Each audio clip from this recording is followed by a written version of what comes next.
você conseguiu saber do que aconteceu com ele, Suzana?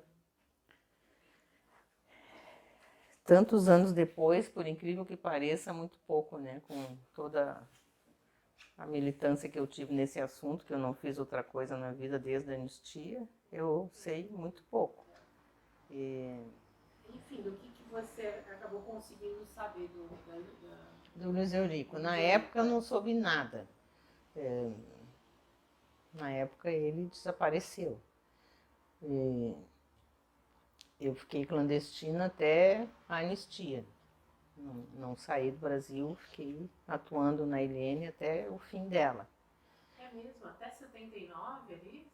Eu fiquei clandestina até 78. 78 eu voltei para cá.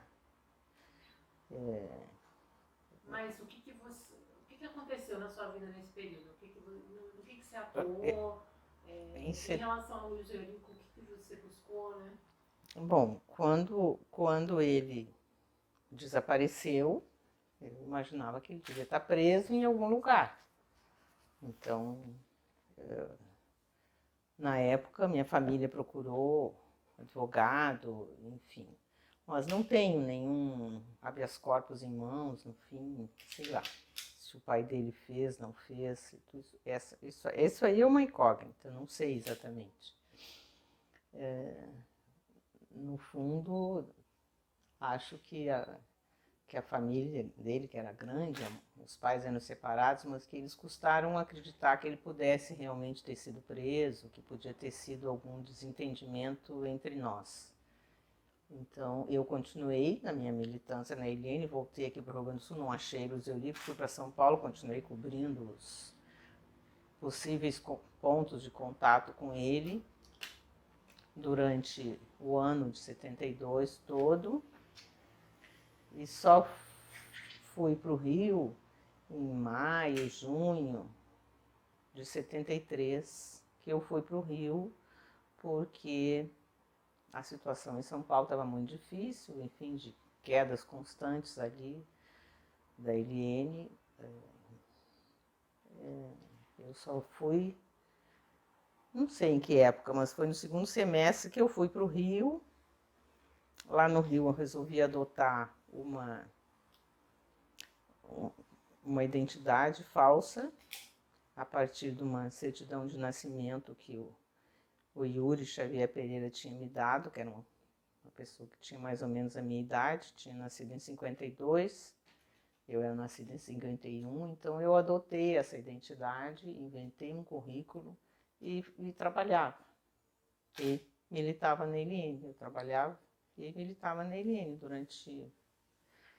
Não sei quantos anos eu trabalhei ali, o ano de 74, 75, 76, com certeza. Tive carteira assinada, enfim, tudo com essa minha documentação falsa. Fiz muitas relações ali de amizade, assim, nesse período. E tem uma só que eu mantenho, que é muito forte, que é a Iris. Ela é produtora do Fagner. Eu morei com ela e eu usava outra identidade. Já em 78, a minha mãe ia lá e a gente contava que a minha mãe era minha sogra. Era umas histórias bem malucas, que a minha mãe é a minha cara, assim, nós somos idênticas. E eu até, para justificar algumas coisas, que eu não saía muito de noite, não sei o quê, apesar de ser jovem, eu dizia que eu tinha tido um noivo, que o noivo tinha morrido, eu tinha uma foto dele comigo. Mas história assim, tudo invenção, que eu inventava no trabalho e nos lugares que eu vivia.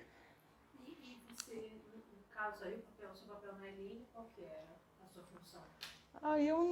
Eu não gosto de falar disso, não, porque já antes dessa situação que nós vivemos hoje, eu já não gostava pelo seguinte, eu não gosto da forma como essas questões sempre foram abordadas. Eu fui guerrilheira, eu fiz curso de guerrilha e eu participei da luta armada.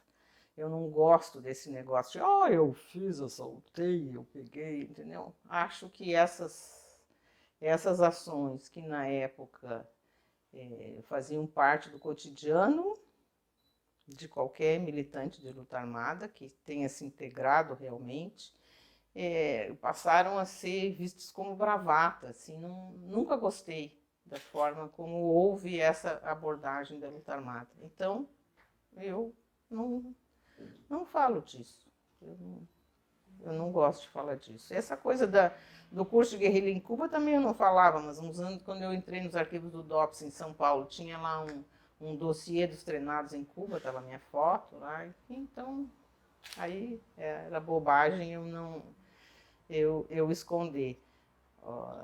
O mesmo primeiro arquivo que eu entrei, que foi aberto, que foi o do Requião, na época eu trabalhava lá na Prefeitura de São Paulo, na abertura da Vala de Perus, que a Luiz Erundina tinha montado uma comissão, e o Requião abriu os arquivos.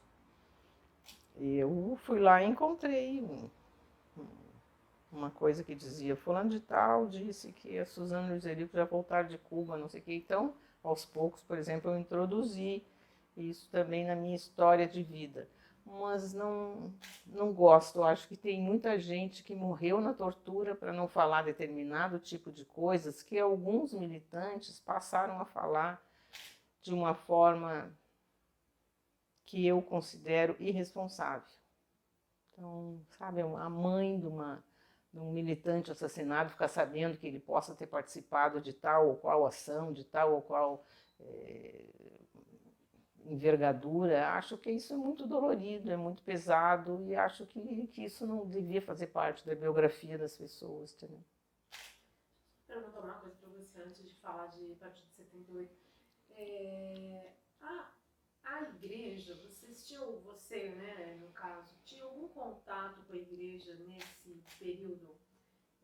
Igreja que eu digo assim, que vocês poderiam recorrer a ela, Dom Paulo, alguma outra pessoa? Os dominicanos estavam presos, né? Até 73 ali. Os dominicanos estavam presos no Rio de Janeiro. Eu tinha contato com um religioso que eu acho que era da Igreja do Leme, mas eu nunca tive certeza e também nunca procurei saber de onde era. Mas... Quem era ele? eu não sei. Eu não sei. Não era Padre Ricardo? Eu não tenho a mínima ideia. Mas eu tive contato na minha época de ELN no Rio, com um religioso a quem eu podia recorrer se eu precisasse. Eu não tenho a mínima ideia, eu estive com ele umas 3 vezes, passei pelo Rio com ele, mas eu não sei quem era, não me lembro como é que era o contato. Muitas coisas que eu tinha que esquecer, eu esqueci mesmo. Algumas eu tento lembrar e não consigo. E com Dom Paulo eu tive um contato enorme depois da anistia, assim, muito, muito intenso, com a Comissão de Justiça e Paz e com Dom Paulo, a quem visitei dezenas e dezenas de vezes, que nos recebeu dezenas e dezenas de vezes, que depois da Vala de Perus, da abertura da Vala de Perus, Dom Paulo rezava a missa ali todo ano para nós, nem me lembro quantas vezes foi. E muitas e muitas vezes eu estive com ele, e chorei com ele, porque aquele jeito especial dele de ser, de receber a gente numa época que era muito difícil, especialmente depois da anistia.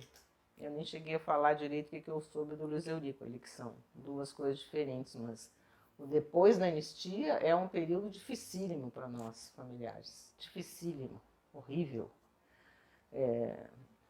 Não sei se pior do que era antes ou não, entendeu?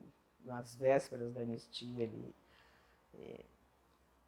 E o Dom Paulo foi uma presença fundamental na nossa vida.